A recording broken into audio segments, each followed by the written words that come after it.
నమస్కారం, వార్తలకు స్వాగతం. ముందుగా ముఖ్యాంశాలు. బంగాళాఖాతంలో అల్పపీడన ప్రభావంతో రాష్ట్రంలోని పలు జిల్లాల్లో భారీ వర్షాలు. ఈ నెల 21వ తేదీ వరకు భారీ వర్షాలు కురుస్తాయన్న వాతావరణ శాఖ. వాయుగుండంగా మారనున్న అల్పపీడనం రేపు మధ్యాహ్నం ఒడిశా, ఉత్తర కోస్తా మధ్య తీరం దాటే అవకాశం. భద్రాద్రి, మహబూబాబాద్, ములుగు జిల్లాలకు రెడ్ అలర్ట్. సర్దార్ పాపన్న గౌడ్ జయంతి వేడుకల్లో పాల్గొన్న సీఎం. బీసీలు కూడా రాజ్యాధికారంలో భాగం కావాలని పిలుపు.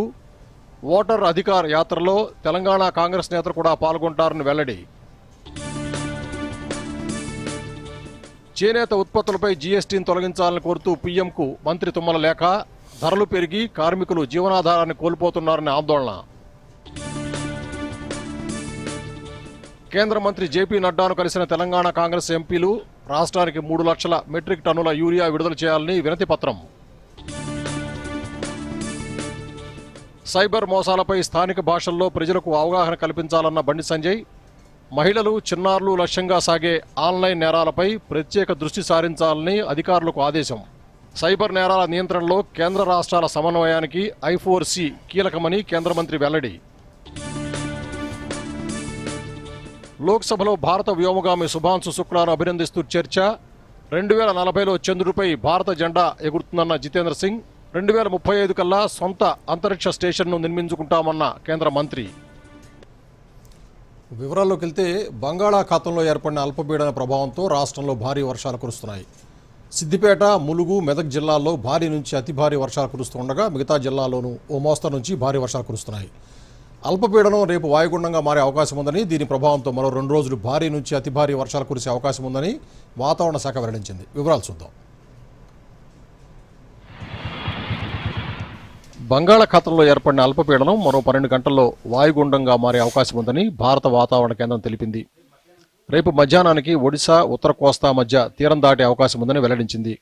దీని ప్రభావంతో ఏపీతో పాటు తెలంగాణలోని ఆదిలాబాద్, ఆసిఫాబాద్, మంచిర్యాల జిల్లాల్లో భారీ నుంచి అతి భారీ వర్షాలు కురుస్తాయని, భూపాలపల్లి, కామారెడ్డి, మెదక్, నిర్మల్, నిజామాబాద్ జిల్లాల్లో భారీ వర్షాలు కురిసే అవకాశం ఉందని వెల్లడించింది. ఇప్పటికే అల్పపీడన ప్రభావంతో ములుగు, భద్రాద్రి, భూపాలపల్లి, పెద్దపల్లి, ఆదిలాబాద్, ఆసిఫాబాద్, మెదక్, కామారెడ్డి జిల్లాల్లో భారీ వర్షాలు కురుస్తున్నాయి.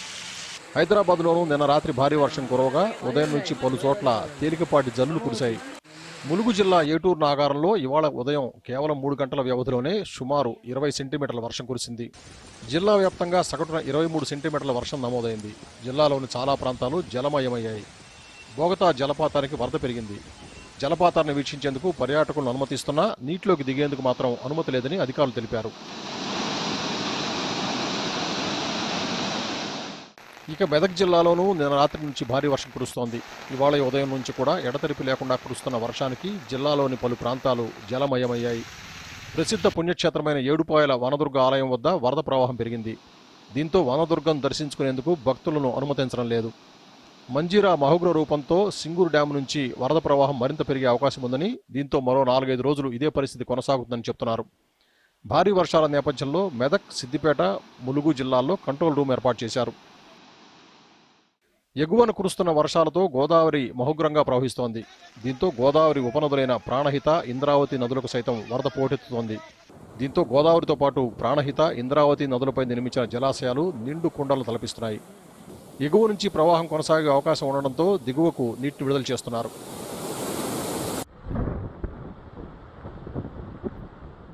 నిజామాబాద్ జిల్లాలోని శ్రీరామ్ సాగర్ ప్రాజెక్టు నిండు కుండను తలపిస్తోంది. ప్రాజెక్టుకున్న 35 గేట్లను ఎత్తి దిగువకు నీటిని విడుదల చేస్తున్నారు. ప్రాజెక్టు నీటి మట్టం 1091 అడుగులు కాగా ప్రస్తుతం 1089 అడుగులకు చేరింది. ప్రాజెక్టు అన్ని గేట్లు ఎత్తివేయడంతో వరద ప్రవాహం పెరిగే ప్రమాదం ఉందని, గోదావరి నదీ తీర ప్రాంతాల ప్రజలు అప్రమత్తంగా ఉండాలని అధికారులు హెచ్చరించారు. మరోవైపు నాగార్జున సాగర్ 14 గేట్లను ఎత్తి దిగువకు నీటిని విడుదల చేస్తూ ఉండగా, శ్రీశైలం ప్రాజెక్టుకు కూడా వరద కొనసాగుతుండడంతో 5 గేట్లను ఎత్తి దిగువకు నీటిని విడుదల చేస్తున్నారు. Video report, Doordarshan news.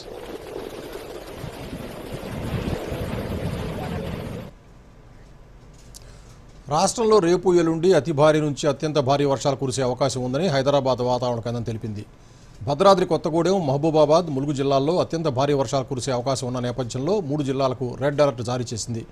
అలాగే జయశంకర్ భూపాలపల్లి జిల్లాకు ఆరెంజ్ అలర్ట్ జారీ చేసింది. అలాగే కొన్ని ప్రాంతాల్లో ఉరుములు, మెరుపులు, ఈదురుగాలులతో భారీ వర్షాలు కురుస్తాయని హెచ్చరించింది. గంటకు 30 నుంచి 40 కిలోమీటర్ల వేగంతో గాలులు వీచే అవకాశం ఉందని హెచ్చరించింది.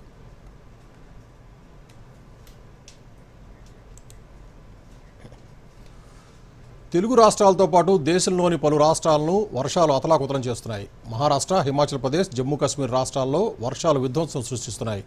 ఇప్పటికే వరుస క్లౌడ్ బరస్టులతో జమ్మూ కాశ్మీర్ ప్రజలు తీవ్ర ఇబ్బందులు పడుతూ ఉండగా తాజాగా పలు చోట్ల కొండ చర్యలు విరిగిపడి 2 మృతి చెందారు. మరోవైపు హిమాచల్ ప్రదేశ్ను వరదలు ముంచెత్తాయి. ఇక మహారాష్ట్రలోని ముంబై నగరాన్ని వర్షాలు అతలాకుతలం చేస్తున్నాయి.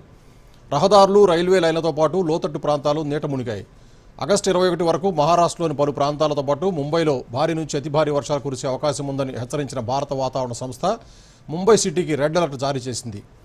అత్యవసరమైతే తప్ప పౌరులు ఇళ్ల నుంచి బయటకు రావద్దని బృహన్ ముంబై మున్సిపల్ కార్పొరేషన్ సూచించింది.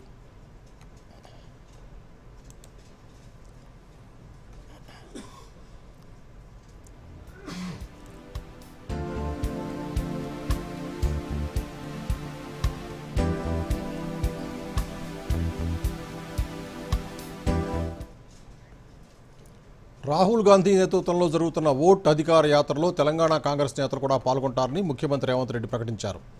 సర్దార్ సర్వాయి పాపన్న గౌడ్ 375వ జయంతిని పురస్కరించుకుని ట్యాంక్ బండ్పై గల బుద్ధ పూర్ణిమ ప్రాజెక్టు ఆఫీసు వద్ద పాపన్న గౌడ్ విగ్రహానికి సీఎం శంకుస్థాపన చేశారు. అనంతరం రవీంద్ర భారతిలో నిర్వహించిన వేడుకల్లో ముఖ్యమంత్రి పాల్గొని ప్రసంగించారు. ఈ సందర్భంగా ఆయన మాట్లాడుతూ బీసీలు కూడా రాజ్యాధికారంలో భాగం కావాలన్నారు. విద్య ఒక్కటే తలరాతలు మారుస్తుందని, నాణ్యమైన చదువు ఇచ్చి ఉద్యోగాలు ఇచ్చే బాధ్యత కాంగ్రెస్ ప్రభుత్వం తీసుకుంటుందని భరోసా ఇచ్చారు. కుల గణనను తప్పుపడితే 100 ఏళ్ల వరకు బహుజనులకు న్యాయం జరగదన్నారు. బీజేపీ బీసీలకు అన్యాయం చేస్తోందని 42% బీసీ రిజర్వేషన్లపై అసెంబ్లీలో ఆర్డినెన్స్లను ఆమోదించి కేంద్రానికి పంపి 5 నెలలైనా ఆమోదించకపోతే ధర్నా చేశామని చెప్పారు. బీజేపీ, బీఆర్ఎస్ ఆ ధర్నాకు ఎందుకు రాలేదని సీఎం రేవంత్ రెడ్డి ప్రశ్నించారు. చంద్రశేఖరరావు గారు తెచ్చిన చట్టం ఈరోజు 50% లోపలనే రిజర్వేషన్లు ఉండాలని ఏదైతే చేసిండో దాన్ని తొలగించడానికి చేసిన ఆర్డినెన్స్ కూడా ఈరోజు కేంద్ర ప్రభుత్వం దగ్గర, రాష్ట్రపతి గారి దగ్గర చిక్కుకున్నాయి. ఇక వీళ్ళు వినడం లేదు, వీళ్ళతోని కొట్లాడాల్సిందే అని ఢిల్లీ జంతర్ మంతర్ దగ్గర పెద్ద ఎత్తున ధర్నా చేసిన మొత్తం మంత్రివర్గము, పార్లమెంట్ సభ్యులు, శాసనమండలి సభ్యులు, శాసనసభ్యులు, సంఘాల నాయకులందరూ కూడా అక్కడికి వచ్చి వేలాది మంది రోజు మొత్తం ధర్నా చేస్తే న్యాయమైన కోరిక సాధించడానికి మేము సహకరిస్తామని వాళ్ళందరూ కూడా అక్కడికి వచ్చి మనకు మద్దతు పలకడం జరిగింది. అయినా బీఆర్ఎస్ వాళ్ళు అక్కడికి రాలేదు, బీజేపీ వాళ్ళు అక్కడికి రాలేదు. దేశంలో ఉండే అన్ని పక్షాలు అక్కడికి వచ్చి మద్దతు ఇచ్చినాయి. మరి బీజేపీ, బీఆర్ఎస్ అక్కడికి రాలేదు, మద్దతు పలకలేదు అని అంటే మీరందరూ ఆలోచన చెయ్యండి అని చెప్పి మీకు విజ్ఞప్తి చేస్తున్నాను. తెలంగాణ రాష్ట్రానికి 3 లక్షల మెట్రిక్ టన్నుల యూరియా విడుదల చేయాలని కోరుతూ తెలంగాణ కాంగ్రెస్ ఎంపీలు కేంద్ర ఎరువులు, రసాయనాల శాఖ మంత్రి జేపీ నడ్డాను కలిశారు. తెలంగాణకు రావాల్సిన యూరియాపై చర్చించిన టీఎంపీలు రాష్ట్రానికి రావాల్సిన యూరియాను వెంటనే విడుదల చేయాలని కోరుతూ వినతిపత్రం అందజేశారు. తెలంగాణ ఎంపీల విజ్ఞప్తిపై జేపీ నడ్డా సానుకూలంగా స్పందించారు. తెలంగాణలో యూరియా కొరతపై పార్లమెంట్లో వాయిదా తీర్మానాన్ని ఇచ్చిన రాష్ట్ర ఎంపీలు తెలంగాణ రాష్ట్రంలో యూరియా కొరతపై పార్లమెంట్ ఆవరణలో ఆందోళన చేశారు. రాష్ట్రానికి కేటాయించిన యూరియాను వెంటనే విడుదల చేయాలని ఎన్నిసార్లు కోరినప్పటికీ కేంద్రం జాప్యం చేస్తోందని ఆరోపించారు. రైతులు ఇప్పటికే పెద్ద ఎత్తున ఆందోళన చేస్తున్నారని, తెలంగాణలో కాంగ్రెస్ ప్రభుత్వాన్ని అప్రతిష్ట పాలు చేసేందుకు బీజేపీ ప్రభుత్వం జాప్యం చేస్తోందని ఆరోపించారు.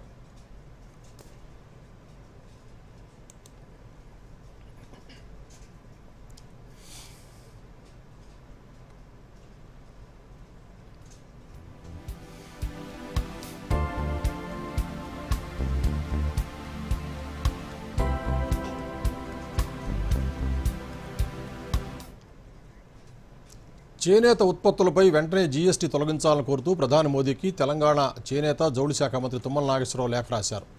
కేంద్ర హస్తకళలు, చేనేత మంత్రిత్వ శాఖ మంత్రి గిరిరాజ్ సింగ్ కూడా లేఖ పంపారు. రాష్ట్ర హస్తకళల పరిశ్రమకు ఊపిరి లాంటి చేనేత రంగం, చేనేత ఉత్పత్తులపై కేంద్ర ప్రభుత్వం విధించిన 5% జీఎస్టీతో ప్రస్తుతం చేనేత రంగం తీవ్రమైన సమస్యలు ఎదుర్కొంటోందని లేఖలు పేర్కొన్నారు. తెలంగాణ రాష్ట్రంలో ప్రస్తుతం 23,046 మంది చేనేత కార్మికులు, 34,569 మంది అనుబంధ కార్మికులు చేనేత రంగంలో పనిచేస్తూ ఉపాధి పొందుతున్నారని, ముడి సరుకుల ధరలు పెరగటం, పవర్లూమ్, మిల్ రంగాలు తక్కువ ఉత్పత్తి వ్యయంతో వస్త్రాలు తయారు చేయడంతో మార్కెట్లో చేనేత వస్త్రాలు తయారు చేసే నేత కార్మికులు ఇప్పటికే అమ్మకాలు లేక ఇబ్బందులు పడుతున్నారని, దీనికి తోడు 5% జీఎస్టీ విధించడం వల్ల చేనేత ఉత్పత్తుల ధరలు పెరిగి వినియోగం తగ్గుతుందని, కార్మికుల జీవనాధారం సంక్షోభంలో పడుతుందని లేఖలో పేర్కొన్నారు.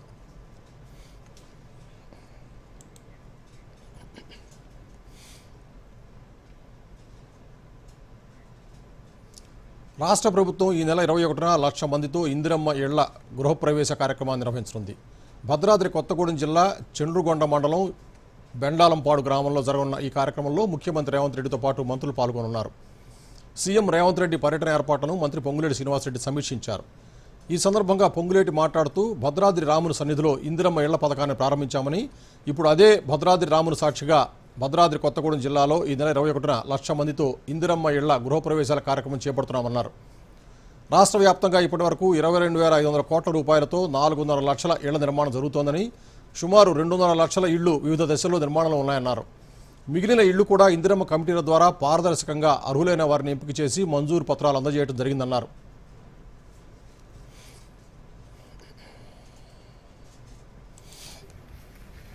గిరిజన నియోజకవర్గమైన అశ్వరావుపేట నియోజకవర్గంలోని చండ్రుగుండ మండలంలో బెండాలపాడు గ్రామంలో సెలెక్ట్ చేయడం జరిగింది. గౌరవ ముఖ్యమంత్రి రేవంత్ రెడ్డి గారు 21వ తారీఖు మధ్యాహ్నం 2 గంటలకి చండ్రుగుండ పట్టణంలోకి వచ్చి ఇక్కడ నుంచి బెండాలపాడు గ్రామంలో గిరిజన గ్రామమైన ఆ గ్రామంలో సుమారు ఇందిరమ్మ ఇళ్ళు ఆ గ్రామంలో 312 ఇళ్ళు ఇవ్వటం జరిగింది. ఈ 312 ఇళ్లలో ఇప్పటికే 72 ఇళ్ళు పూర్తయ్యాయి. దీంట్లో 27 ఇళ్ళు రెడీగా అదే రోజు గౌరవ ముఖ్యమంత్రి రేవంత్ రెడ్డి గారి చేతుల మీదుగా గోప్రవేశం చేయటం జరుగుతుంది. ప్రచురణకర్తలు ఎదుర్కొంటున్న సమస్యలపై హైదరాబాద్లోని సమాచార ప్రసార మంత్రిత్వ శాఖ పరిధిలోని పత్రికా సమాచార కార్యాలయంలో వార్తాలాబ్ పేరుతో వర్క్షాప్ నిర్వహించారు. ఈ కార్యక్రమంలో press registrar general of India Yogesh Baweja, PIB Hyderabad శాఖ అదనపు డైరెక్టర్ శృతి పాటిల్ తదితరులు పాల్గొని మొక్కలు నాటారు. ఈ సందర్భంగా యోగేష్ బవేజా మాట్లాడుతూ విండో సొల్యూషన్గా ప్రెస్ సేవా పోర్టల్ను ప్రవేశపెట్టినట్టు చెప్పారు. ఈ పోర్టల్ ద్వారా రిజిస్ట్రేషన్ ప్రక్రియ సులభతరం అవుతుందని, పారదర్శకత పెరుగుతుందని, అనుమతులు వేగవంతం అవుతాయని, ప్రచురణకర్తలకు మరింత సౌలభ్యం లభిస్తుందన్నారు. శృతి పాటిల్ తెలంగాణలో తొలిసారి ఇలాంటి ఇంటరాక్టివ్ సెషన్ నిర్వహించామని, ఇది ప్రచురణకర్తలకు తమ సందేహాలను నివృత్తి చేసుకునే అవకాశం కల్పిస్తుందని చెప్పారు.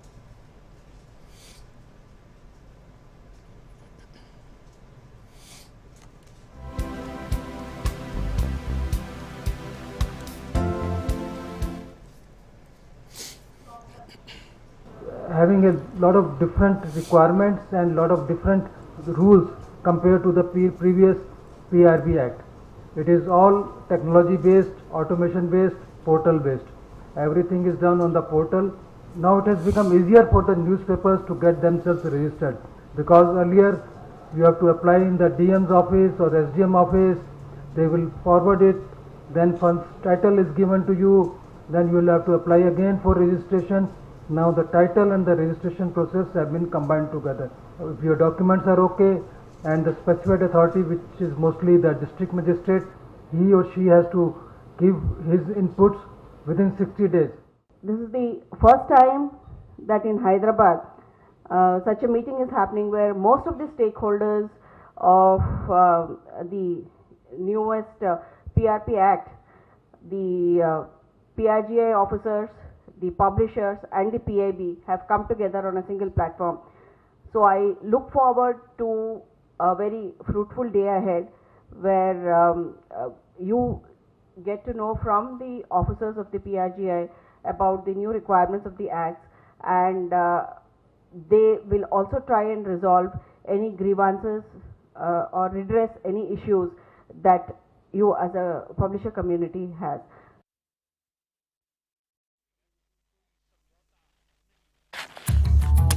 ముద్దు కొత్త కర్గల చికెన్ అవకాశమా? వావ్, నాన్నకి సర్ప్రైజ్ ఇస్తాను. కొన్ని డీటెయిల్స్ కదా నింపాల్సింది. ఆగు ముద్దు. ఏంటి? ఇలాంటి పాపప్స్ పట్ల అప్రమత్తంగా ఉండాలి. స్కామర్స్ పర్సనల్ డీటెయిల్స్ తో మోసం చేయవచ్చు. ఓ, నీకు అర్థమైంది కదా, రిలాక్స్. కానీ కార్గిల చికెన్ ఉంటే నాన్న హోంవర్క్ చేయమని వారు కాదు. ఆర్బీఐ అంటుంది స్మార్ట్ అవ్వండి, కూల్ గా ఉండండి.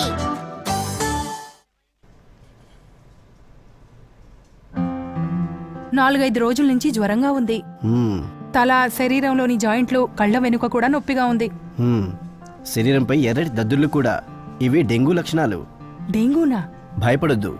డెంగూ ఒక సాధారణ వైరల్ జ్వరం. తగిన చికిత్సతో పాటు ద్రవ పదార్థాలు తీసుకుంటే ఇంట్లోనే నయమైపోతుంది. చాలా తక్కువ కేసుల్లో జ్వరం తగ్గిన తర్వాత కూడా రక్తస్రావం లేదా బీపీ తగ్గిపోతే ఆసుపత్రిలో తప్పనిసరిగా చేర్పించవలసి ఉంటుంది. డెంగూ లక్షణాలు కనిపిస్తూనే డాక్టర్ని కలవండి. రక్త పరీక్ష చేయించుకోండి. డెంగూ నుంచి రక్షణ పొందండి. వార్తల్లోకి తిరిగి స్వాగతం. తెలంగాణ సంక్షేమ శాఖ మంత్రి అడ్లూరి లక్ష్మణ్ కుమార్ అధ్యక్షతన సచివాలయంలో సామాజిక సంక్షేమ శాఖకు సంబంధించిన సమీక్షా సమావేశం జరిగింది. కేంద్రం నుంచి రాష్ట్రానికి రావాల్సిన నిధులపై చర్చించారు. రాష్ట్ర ముఖ్య కార్యదర్శి, సామాజిక సంక్షేమ శాఖ ప్రిన్సిపల్ సెక్రటరీలతో కలిసి నిధుల విషయంలో విస్తృత చర్చ జరిపారు. కేంద్రానికి సమర్పించేందుకు నివేదిక సిద్ధం చేశామని మంత్రి తెలిపారు. గత ప్రభుత్వం ఈ విషయంలో నిర్లక్ష్యం వహించడంతో కేంద్ర నిధులు రాక పేదలకు సంక్షేమ కార్యక్రమాలు అందలేదని ఆయన ఆవేదన వ్యక్తం చేశారు. మంత్రిగా బాధ్యతలు చేపట్టిన తర్వాత సంక్షేమ పథకాలు ప్రజలకు సమర్థవంతంగా అందేలా నిరంతర సమీక్ష నిర్వహిస్తున్నామని, నిర్ణయాలు తీసుకుంటున్నామని పేర్కొన్నారు. ఎస్సీ, ఎస్టీ, మైనారిటీ గురుకుల పాఠశాలల్లో మౌలిక సదుపాయాలు కల్పించడానికి చర్యలు చేపడతామని, విద్యా విషయంలో నిర్లక్ష్యం ఉండకూడదని స్పష్టం చేశారు. గురుకులాల్లో ఆహార నాణ్యతపై దృష్టి సారిస్తామని, దీనికి కావాల్సిన నిధులను ప్రభుత్వం అందిస్తుందని హామీ ఇచ్చారు. త్వరలో ఢిల్లీకి వెళ్లి నివేదికను కేంద్రానికి సమర్పించి రాష్ట్రానికి నిధులు త్వరితగతిన అందేలా కృషి చేస్తామని మంత్రి తెలిపారు.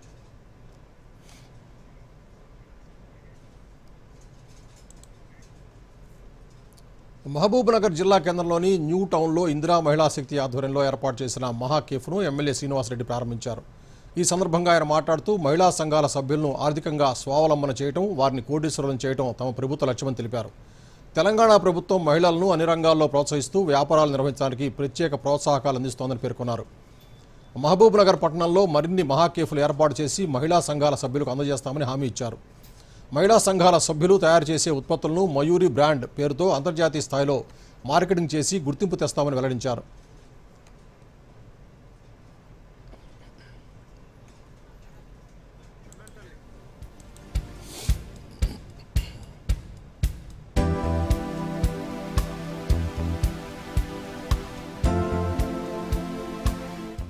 మహబూబ్ నగర్లో ఈరోజు మహిళా సంఘాల ద్వారా మహా కేఫ్ ప్రారంభోత్సవం చేసుకున్నాం.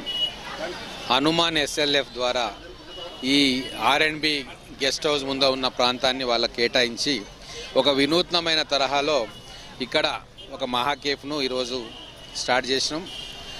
మా కాంగ్రెస్ ప్రభుత్వం వచ్చిన తర్వాత మహిళలను, ముఖ్యంగా స్వయం సహాయక గ్రూపుల్లో ఉన్న మహిళలను అన్ని విధాలుగా ఎంకరేజ్ చేయాలి. సెల్ఫ్ ఎంప్లాయ్మెంట్ పొందేటట్టుగా, వాళ్ళు ఎంప్లాయ్మెంట్ పొందడమే కాకుండా వాళ్ళతో పాటు నలుగురు ఉపాధి లభించే విధంగా కార్యాచరణ చేస్తూ ఉన్నాం. వారికి కావాల్సిన పూర్తి సహాయ సహకారాలు ప్రభుత్వం తరఫున మేము అందిస్తూ ఉన్నాం. హుజూర్ నగర్ నియోజకవర్గాన్ని రోల్ మోడల్గా తీర్చిదిద్దేందుకు కట్టుబడి ఉన్నారని రాష్ట్ర పౌర సరఫరాలు, భారీ నీటిపారుదల శాఖ మంత్రి ఉత్తమ్ కుమార్ రెడ్డి తెలిపారు. 2 రోజుల పాటు నియోజకవర్గంలో పర్యటించి పలు అభివృద్ధి కార్యక్రమాల్లో పాల్గొన్నారు. హుజూర్ నగర్ ప్రభుత్వ ఆసుపత్రిలో CT scan centre, dialysis centre ప్రారంభించారు. 3,60,00,000 రూపాయలతో ఓపీ బ్లాక్, నూతన విభాగం, ధోబీఘాట్, పార్కింగ్ షెడ్లకు శంకుస్థాపన చేశారు. ఈ సందర్భంగా ఉత్తమ్ మాట్లాడుతూ ఈ ప్రాంత ప్రజలకు మెరుగైన వైద్య సేవలు అందించేందుకు సిటీ స్కాన్, డయాలసిస్ సెంటర్, రక్తనిధి కేంద్రాలను ఏర్పాటు చేసినట్టు తెలిపారు. 1,25,00,000 రూపాయలతో నిర్మించిన డయాలసిస్, రక్తనిధి కేంద్రాలను, 3 కోట్ల రూపాయలతో ఏర్పాటు చేసిన సిటీ స్కాన్ మిషన్ను ప్రారంభించడం సంతోషంగా ఉందని మంత్రి పేర్కొన్నారు.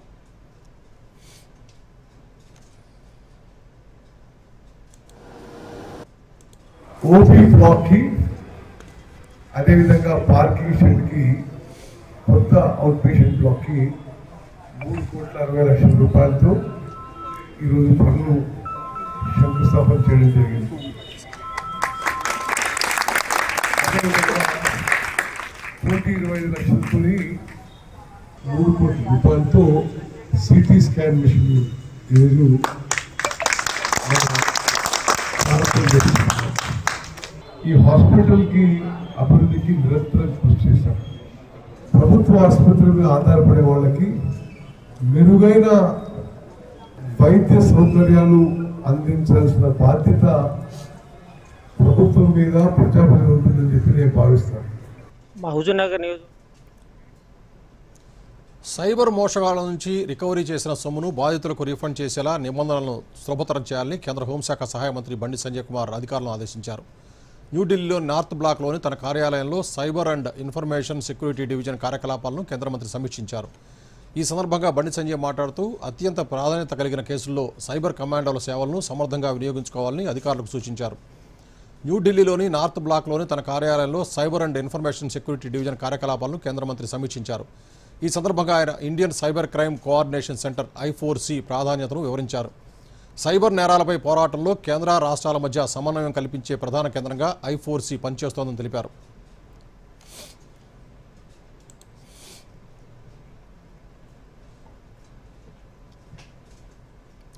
హైదరాబాద్లోని రామాంతపూర్ పరిధిలో గల గోఖలే నగర్ శ్రీకృష్ణాష్టమి వేడుకల్లో మృతి చెందిన వారి కుటుంబాలకు రాష్ట్ర ప్రభుత్వం పరిహారం ప్రకటించింది. వేడుకల్లో రథం లాగుతూ ఉండగా కరెంట్ షాక్ తగిలి 5గురు మృతి చెందగా ఆసుపత్రిలో చికిత్స పొందుతూ మరొకరు మృతి చెందారు. కాగా ఈ ఘటనలో గాయపడి చికిత్స పొందుతున్న వారిని మంత్రి శ్రీధర్బాబు గాంధీ ఆసుపత్రిలో పరామర్శించారు. ఈ సందర్భంగా శ్రీధర్బాబు మాట్లాడుతూ బాధిత కుటుంబాలకు 5 లక్షల రూపాయల చొప్పున ఎక్స్గ్రేషియా ఇవ్వనున్నట్లు ప్రకటించారు. గాయపడిన వారికి వైద్య ఖర్చులను కూడా ప్రభుత్వమే భరిస్తుందని మంత్రి శ్రీధర్బాబు వెల్లడించారు. శోభయాత్ర చేస్తూ ఉన్న సందర్భంలో మరి అక్కడున్న ఆ మిత్రులందరూ కూడా ముందు పుల్ చేస్తూ ఉన్న వెహికల్లో ఫ్యూయల్ అయిపోవటం వలన వీరందరూ వెనకాల ఉండి దాన్ని నెట్టడానికి ప్రయత్నం చేస్తూ ఉన్న సందర్భంలో ఈ సంఘటన జరిగింది. ఎందుకు జరిగింది, ఏ విధంగా జరిగిందని దర్యాప్తు చేస్తూ ఉన్నాం. ఎవరికైతే ఇంజూర్ అయినారో మరి ఆ ఇంజూర్ అయిన వాళ్ళకు కూడా పూర్తి స్థాయిలో చికిత్స అందజేసి దానితోడు చనిపోయిన ఆ కుటుంబ సభ్యులకు సంబంధించి రాష్ట్ర ప్రభుత్వం తరఫున ఒక్కొక్కరికి 5 లక్షల రూపాయల ఎక్స్గ్రేషియా మరి వారికి అందజేయాలని, ఎందుకంటే ప్రాణాలు రావు కానీ అండగా నిలబడాలి. మరి వారి అంత్యక్రియలకు సంబంధించి వారికి కావాల్సిన అవసరాల గురించి అన్ని తీరుల చర్యలు తీసుకుంటాం.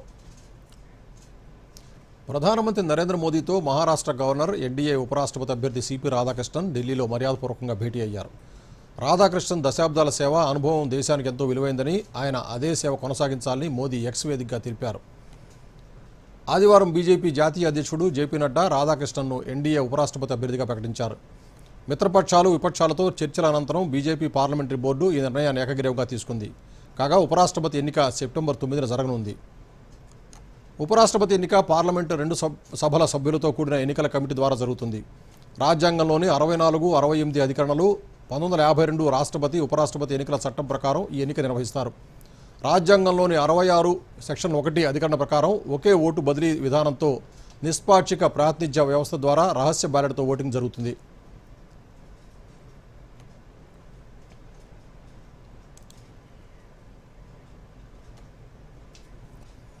పార్లమెంటు వర్షాకాల సమావేశాల్లో ప్రతిష్టంభన కొనసాగుతోంది. విపక్షాల ఆందోళనతో సభా కార్యక్రమాలకు ఇవాళ కూడా అంతరాయం కలిగింది. కాగా లోక్సభలో ఇవాళ భారత వైమానిక దళ గ్రూప్ కెప్టెన్ శుభాంశు శుక్లాను అభినందిస్తూ సైన్స్ అండ్ టెక్నాలజీ మంత్రి జితేంద్ర సింగ్ చర్చను ప్రారంభించారు. ఈ సందర్భంగా కేంద్ర మంత్రి మాట్లాడుతూ 2040లో భారత్ సొంతంగా చేపట్టే అంతరిక్ష యాత్రలో భారత వ్యోమగామి చంద్రుడిపై అడుగుపెట్టి త్రివర్ణ పతాకాన్ని ఎగరవేసి వికసిత్ భారత్ ఖ్యాతిని చాటుతారని చెప్పారు. ఇందులో భాగంగా 2026లో మానవరహిత అంతరిక్ష యాత్ర చేపట్టడానికి భారత చర్యలు తీసుకుంటుందని, వ్యోమ్మిత్ర అనే రోబోతో ఆ యాత్రను చేపడుతున్నామని వెల్లడించారు. ఆ తర్వాత 2027లో భారత నేతృత్వంలో తొలి మానవ అంతరిక్ష యాత్ర నిర్వహించనున్నట్టు పేర్కొన్నారు. 2035 కల్లా మనకు సొంత అంతరిక్ష స్టేషన్ ఉంటుందన్నారు. 2040లో భారత వ్యోమగామి చంద్రునిపై సగర్వంగా భారత జెండా ఎగరేస్తారని ఆశాభావం వ్యక్తం చేశారు. 2014లో ప్రధానిగా పదవీ బాధ్యతలు స్వీకరించిన అనంతరం మోదీ అంతరిక్ష సంస్కరణలను చేపట్టారన్నారు.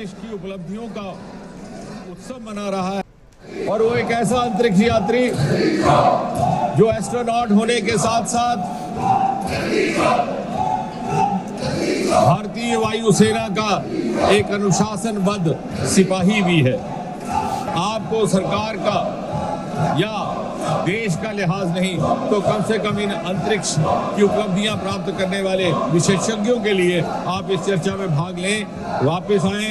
अहमद फराज का एक बड़ा मशहूर शेर है कि किस किस को सुनाएंगे जुदाई का सबब हम, किस किस को सुनाएंगे जुदाई का सबब हम, तू मुझसे खफा है तो जमाने के लिए आ, और किस किस को सुनाएंगे हम तुम्हारे शोरो गुल का सबब, तू मुझसे नाराज है तो सुभाषों के लिए आ. పార్లమెంట్ సమావేశాల్లో భాగంగా ఈరోజు లోక్సభలో జన విశ్వాస్ సవరణ బిల్లు 2025ను వాణిజ్య పరిశ్రమల మంత్రి పీయూష్ గోయల్ ప్రవేశపెట్టారు. ఈ బిల్లు కొన్ని చట్టాలను సవరించి నేరాలను నాన్ క్రిమినల్గా మార్చడం లక్ష్యంగా పెట్టుకుంది. అయితే ఈ బిల్లును సెలెక్ట్ కమిటీకి పంపేందుకు లోక్సభ ఆమోదం తెలిపింది. మరోవైపు విద్యాశాఖ మంత్రి Dharmendra Pradhan Indian institute of management సవరణ బిల్లు 2025ను ప్రవేశపెట్టారు. ఈ బిల్ 2017 చట్టాన్ని సవరిస్తుంది.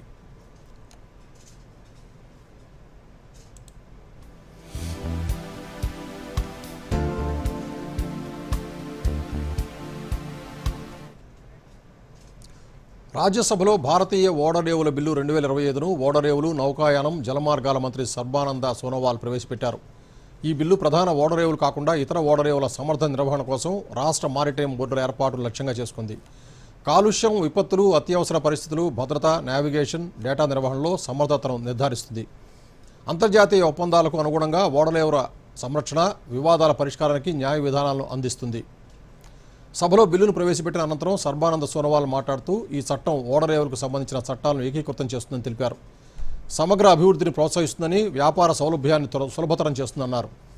దేశ తీర ప్రాంతాన్ని ఉత్తమంగా వినియోగించుకుంటుందని తెలిపారు.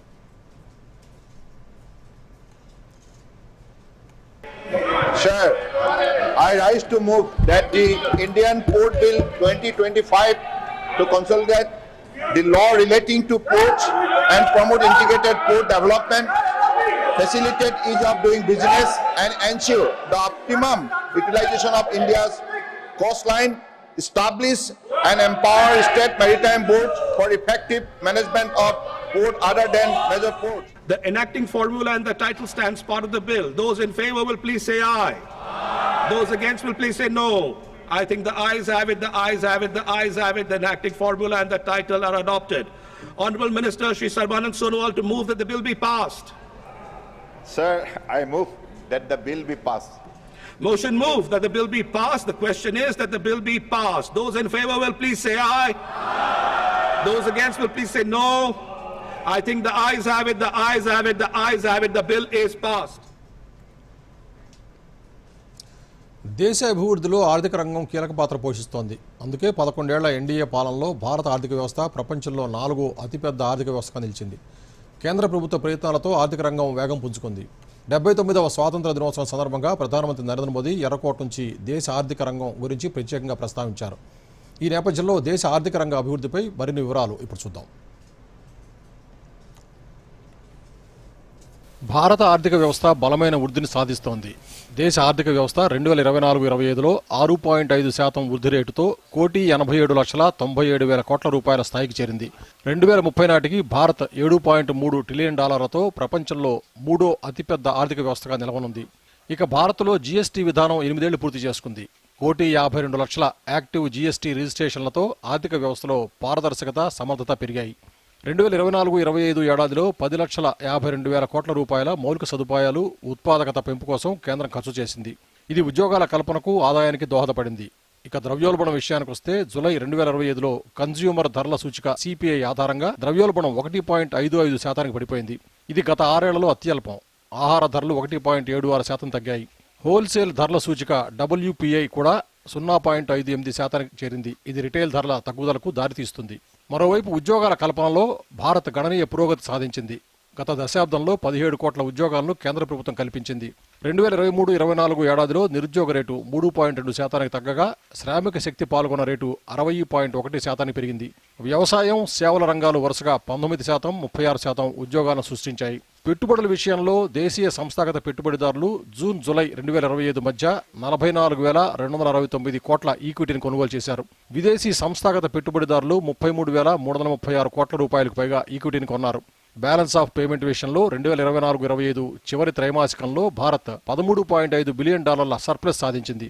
సేవల ఎగుమతులు, విదేశాల నుంచి రాబడి పెరగడంతో కరెంట్ అకౌంట్ డెఫిసిట్ 0.6% తగ్గింది. ఎగుమతులు 2025-26 మొదటి త్రైమాసికంలో 5.9% వృద్ధితో $210.3 బిలియన్ చేరాయి. జూన్ 2025లో ఎగుమతి ఆర్డర్లు గణనీయంగా పెరిగాయి. ఇది భారత ఉత్పత్తులకు గ్లోబల్ డిమాండ్ పెరిగినట్టు సూచిస్తుంది. బలమైన దేశీయ డిమాండ్, స్థిరమైన ఆర్థిక విధానాలు, పెరుగుతున్న ఎగుమతులతో భారత ఆర్థిక వ్యవస్థ అభివృద్ధి పథంలో దూసుకెళ్తోంది. సంస్కరణలు, నూతన ఆవిష్కరణలతో భారత్ గ్లోబల్ ఆర్థిక శక్తిగా ఎదుగుతూ సమ్మిళిత భవిష్యత్తును నిర్మిస్తోంది. Bureau report, Doordarshan news. ఈ రోజు లాభాల్లో ప్రారంభమైన దేశీయ స్టాక్ మార్కెట్లు ట్రేడింగ్ క్లోజ్ అయ్యే సమయానికి లాభాలను ముగిశాయి. సెన్సెక్స్ 676 పాయింట్ల లాభంతో 81,273 వద్ద ముగియగా నిఫ్టీ 245 పాయింట్ల లాభంతో 24,876 వద్ద స్థిరపడింది. Pennar industries, Lakshmi organic industries, IFB industries, southern petrochemical industries corporation, Ravindra heights వంటి కంపెనీలు టాప్ గెయినర్స్ జాబితాలో చేరగా Preeti international, Agarwal industrial corporation, Datamatics global services, Prostarm info systems limited, NDL ventures వంటి కంపెనీలు నష్టాలు చవిచూశాయి. మరోసారి ముఖ్యాంశాలతో వార్తలు ముగిద్దాం. నమస్కారం.